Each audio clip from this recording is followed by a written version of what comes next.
After receiving the devastating news that he has come down with AIDS, Dallas Buyers Club, directed by Jean-Marc Vallee, follows one Woodroof as he forms a Buyers Club to help his fellow victims who are unable to receive the treatment and medication they need. You treating these people? They're treating themselves. Well, I ain't selling drugs, I'm selling membership. Walker, Dorsett, these are patients? Yes, sir. They're also the names of players on the Dallas Cowboys. That's a hell of a coincidence. The hell is it? I have a court order permitting us to confiscate any and all non-FDA approved supplements. We need a new supply. Check Amsterdam, China, and Israel. We can do business with you. Now, I initially wanted to see Dallas Buyers Club because I've heard of the great performances, particularly Matthew McConaughey and Jared Leto. As of lately, Matthew McConaughey has been really one of those actors that has completely turned his career around. I mean, I really don't have to even talk about it because, you know, I think everyone knows about now. He's someone who can really act when you actually give him something good. He really has become one of those actors to look for when you want to see something that's actually worthy of seeing. And Dallas Buyers Club is a continuation of that trend. But before I go any further, I do want to talk about the performances.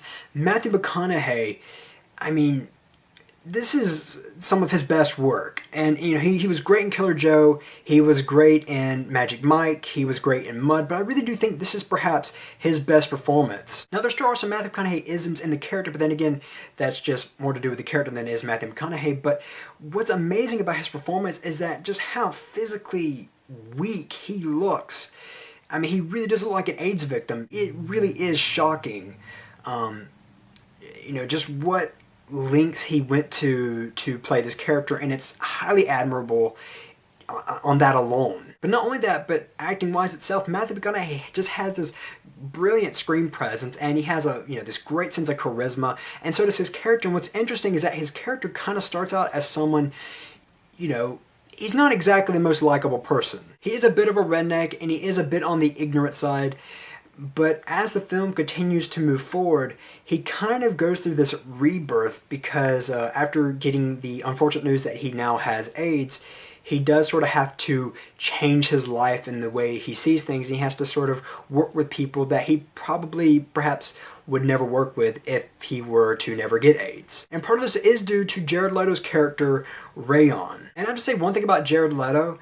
Besides Chiwetel Ejiofor's performance in 12 Years a Slave, I would probably say if I had to pick the best performance of 2013, I would probably pick Jared Leto because, I mean, really, he is completely phenomenal in the film. I mean, there are moments in the film, well, not moments, but pretty much every single time he was on film, I had to remind myself that I was looking at Jared Leto and not looking at some female. I mean, he gives that great of a performance. I mean, it's mind-bogglingly good. And furthermore, I found his character and his interactions between Matthew McConaughey to be very interesting and, you know, incredibly funny as well, and sometimes even sad. Now, with all that great stuff said, I do have a problem with Dallas Buyers Club, and it seems like a lot of people, I guess, don't see the problem, or didn't see it as a problem, or didn't notice it, or whatever.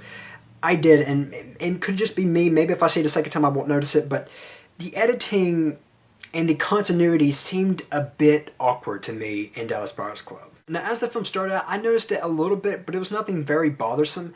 But as the film continued to move forward, especially in the third act, is when I found this to be the most problematic. And I don't want to say that the whole entire third act is like that because I don't believe it actually is, but it's when I started noticing those little bits and pieces is when I started paying attention to pretty much every single, you know, shot to shot, every single cutaway, and basically looking for those problems when there might not have actually been any, and therefore I lost focus on the, you know, the great things like the performances, like the writing, etc. It was really because the editing and the continuity are the reasons why I was taken out of this otherwise very much engrossing experience. Overall, Dallas Buyers Club is a really good film with some truly incredible performances. I mean, really, the performances alone are worth seeing. But as far as the rating goes, I really can't quite go anything higher than a 3.5 out of 5. It's a high 3.5, but I just can't go 4. I really can't. But with that said, I am happy that it did get nominated for Best Picture. I mean, bravo to it because, like, the budget on this was only like $4 million. It's relatively low. And even though this did take me out of the experience, I do have to say congratulations to the editors because Dallas Buyers Club did get nominated for Best Editing. So that's cool. I mean, it really is hard to hate on a small film like Dallas Buyers Club because it is ambitious and it is a film that does try. And so yeah, that's it for my review.